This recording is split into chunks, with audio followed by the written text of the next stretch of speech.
Desde tiempos inmemorables, la humanidad ha utilizado las historias para entender el mundo, a través de la transmisión oral. Los mitos explican el origen de la vida y los fenómenos naturales.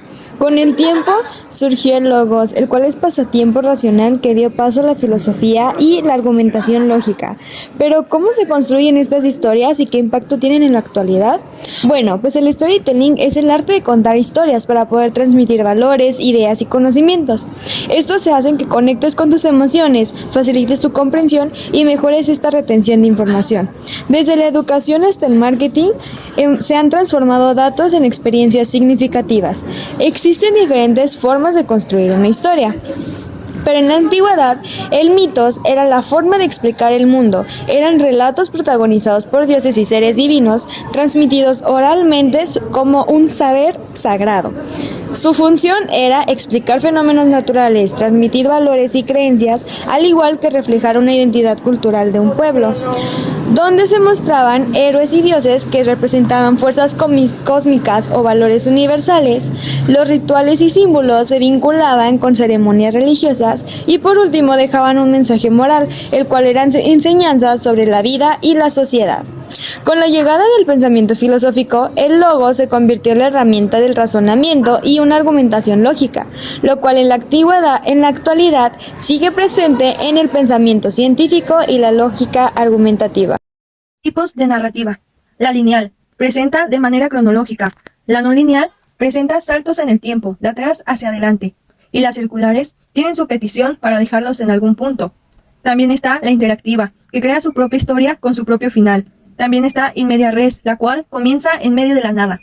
Y la inversa, que es empezar desde el final hasta llegar al principio. La desordenada tiene un orden aleatorio, sin final, nunca acaba y su final es abierto. La de doble clímax resurge su historia y se relanza para continuar. La narrativa se divide por la introducción, nudo y desenlace, donde la introducción es la exposición, es donde se establece un escenario contexto y una perspectiva sobre la narrativa. En el nudo tenemos el principal conflicto de la historia, donde la historia se mueve de un estado de equilibrio al desequilibrio. Aquí la trama se complica y sus motivaciones se profundizan en el desenlace, el cual nace parte de donde se cierran las narrativas y concluye las expectativas creadas. Así es como se devuelve el equilibrio de toda la historia, y especialmente la estructura narrativa, es la columna vertebral que sostiene algo.